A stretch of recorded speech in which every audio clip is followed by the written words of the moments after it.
Hello friends, welcome to Laptex. My name is Nasir. Along with me Dildar sir is here, and we are going to demonstrate a very unique case study of Dell motherboard, where there is the controller IO is short, and one specific area has been shorted, and we are not going to replace the IC. How you will do the Indian jugaad, I will demonstrate you today. Now let's come and see. So friend, this is the motherboard, this is the cedar motherboard, and constantly I am making the case study of the same cedar motherboard Dell 3542. As you can see here that I have the bunch of this same motherboard from the various state of India, because this is the very failure model. In last case study I have described you that this model comes with the different types of problems, like 3.3 and 5 volt regulator gets heat. Sometime you will get high voltage on the on off switch, sometimes 3 beep, 6 beep and 7 beep case study you will come across. And the specific problem also you have to confront if you receive these types of board daily for the repairing from your customer. Then low light or dim display or no backlight issue you will confront. The same case study I have brought forth for you. This is the motherboard, everything is okay. There is the display in the keyboard as well as with the HDMI I have checked, there is the display, but on the screen there is low light, no backlight, and one thing is very common in this motherboard, as you have seen or you must have done in the by seeing in the groups or in the videos, that if this particular model has no backlight, then in that case lead switch gone blown up. So even in my this case study it is also blown up. Let me demonstrate you the voltage first of all. So first of all let me power it up. So as you can see that I have powered it. Now it is quite on, and let's check the lead switch condition. As you know that it is the auxiliary voltage which is helping controller IO to give the appropriate situation or state to the PCH, and it will, now you can see that in the input I am getting the voltage 3.3 volt, and we need to get the voltage on the output as well, but now you can see that we are getting 0.055 voltage. But if you think that this is the very easy task, you just make a jumper wire or you just connect it. What would be the scenario if you jumper it? The lead switch will be directly, and the direct voltage will go to here, as it is written on the schematic. Let me reach to the schematic and let me demonstrate you here what is the situation here. The scenario is the lead close hash signal, we need to be deasserted this signal in order to get the display on the screen. So if this signal is deasserted, then you will get 3 volt on this point. So from the same place as I have shown you in the motherboard, that if we are not getting 3.3 volt, instead we are getting the 0 volt on this point, so definitely we will not get the backlight in our screen.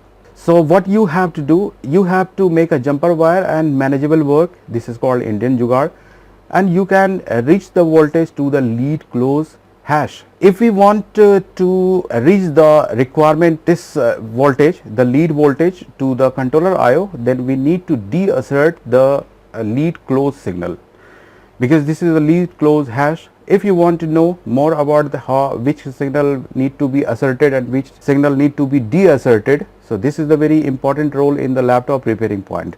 So there are so many signals, like all system power OK need to be asserted before the VR on assertion, and S0 power rail assertion. There are so many terminology has been used in the schematic. So if you want to know entire what things happens when we try to turn on the laptop, which are those important signals which you have to check always in the motherboard, so you can avail our video course, because there we have described each and everything. And one more thing I want to disclose you here, that we have made the video of 250 hours because all those contents is not possible to describe in YouTube channel and in the same video. So that's why if you want to acquire much and more knowledge, then you can contact us by giving this number, and you can have that video also. So now let's come back to the point, and so now let's try to do the same manageable work as I was telling you. First of all, I would like to demonstrate you the condition in the motherboard, how we are getting the dim display. Now if you are able to see, if I give you the close up look, then might be you would be able to see, because this is the LED screen. Now you just pay attention here.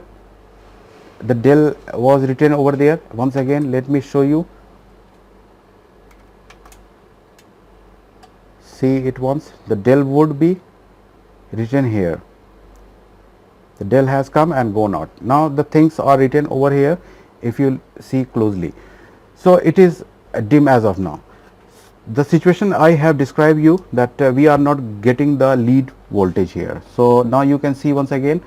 So on the output we need to get the voltage, and what is the lead switch and how should it work when my laptop is on, even open condition.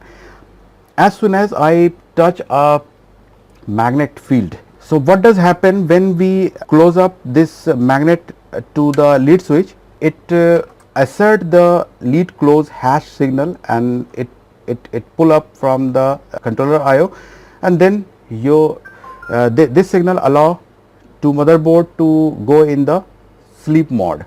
So this is work for the sleep. So sometimes a display doesn't come and you think that there is a problem in the else area like SOC area or controller IO area. However, the problem could be consist in the lead switch. So maybe it can deal with the great problem in the motherboard.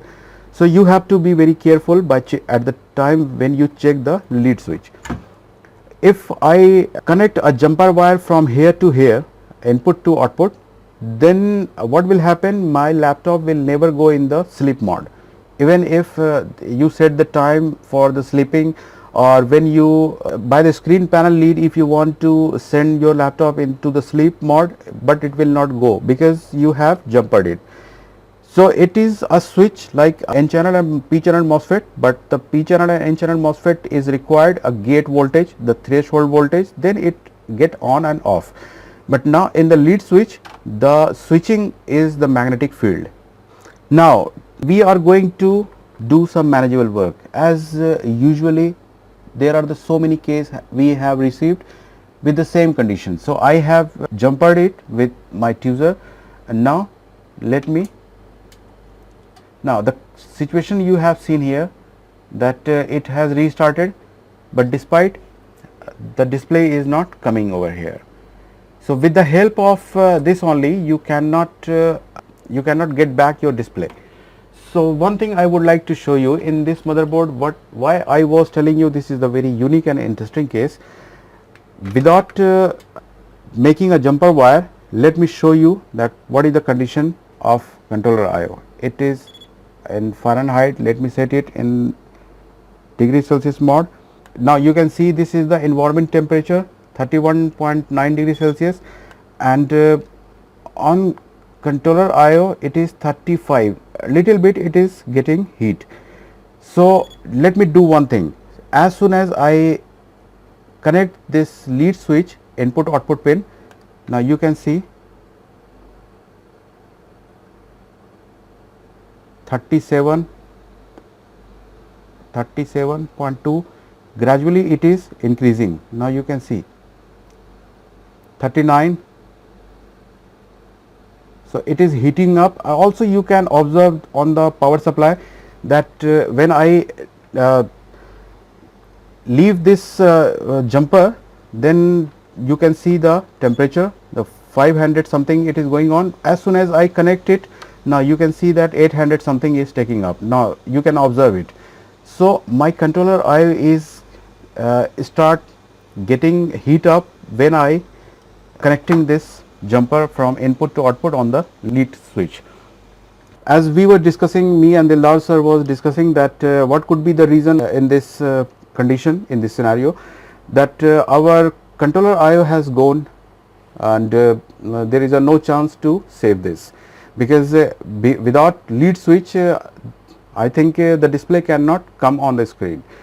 So despite we are trying to save the controller IO, however there would be only one probability that the laptop will not go in the sleep mode, and in this way you can save your controller IO. If you want to replace the controller IO, everything will work. If you don't want to change the controller IO, everything will work fine, but it will not go in the sleep mode. So that this is called the also hibernation mode. Now let's come and make some manageable work in this laptop in order to get back the display. Now as you can see here that I have done some jugaad, Indian jugaad, and I have given some voltage to some pin, and this is something that I would like to tell you that if you are going to manage, if you are going to apply some manageable work on the motherboard, especially in the LVDS or EDP area, you have to be very cautious, because if wrong step if you take, or recklessly if you make a jumper wire by connecting some voltages on the other pins, it can be cause to great damage of your motherboard, because it is the SOC structure, it is having the 4th or 5th generation. It will blow up your processor, it could blow up your PCH, or it could blow up your SIO. So in order to avoid that, you need to understand the entire concept of EDP as well as entire concept of LVDS. Also there is the one technology that is called the EDP to LVDS translator technology. So there are the various kind of technology has been used in the laptop motherboard. So you need to understand entire logic. Here I am just giving you the clue. However, we are not getting the lead supply on the output. Now you can see here, I am checking the output again, because without lead switch you cannot get the voltage on the output. Now you can see that my board is on, but still I am not getting the lead switch, but now you can see the display. Okay, so this is the very fantastic work, and I think you have understood a lot and you have enjoyed a lot by seeing this point. Also you can make a manageable works, but the concept you will only come to know in our video classes, because there we have described each and everything which is not possible to describe here, because it will take a long time. There are the 3 hour, 4 hour and 5 hours videos class we have given in our tutorial. So that is why I would like to recommend you, then if you have interest to improve your knowledge, you can go for that. So as you have seen that I have taken a very manageable work, and this types of case we daily confront, as I have demonstrated you that we have got more than 4 and 5 same type of case study. In some of them, like you can see also that controller IO was missing. The customer has sent this motherboard that there are so many things are missing in this motherboard. So also the controller IO is missing. So I need to work on my concept, that whether need I to use the IO or not. Before using it, I have to judge it that whether this motherboard can be wake up or not. So in my terminology or in my experience, I work as I have acquired the knowledge from my theory. The same thing I will distribute you in my video class, that what step you have to take before switching on and after switching on. So each and every concept has been given over there, ranging from the charging IC to the DMI. All the thing has been described over there. CRO section has been given, how you have to check the signal with the CRO, how you have to confirm that your BIOS is working fine, controller IO communication with the PCH SOC structure, non-SOC structure, generation, first generation to 5th generation and onwards generations are the different. So there are the various structure in the motherboard. So we will discuss in our video class. I hope guys you have liked this video, and if you think that if you would have get this motherboard, then what types of manageable works you would take. So must comment on the comment box, and if you haven't subscribed our channel, please subscribe it, and if you like this video, so please share it in your comment groups, and also hit the bell icon button so that you will get notification from our channel. So thank you guys, thank you for watching this video.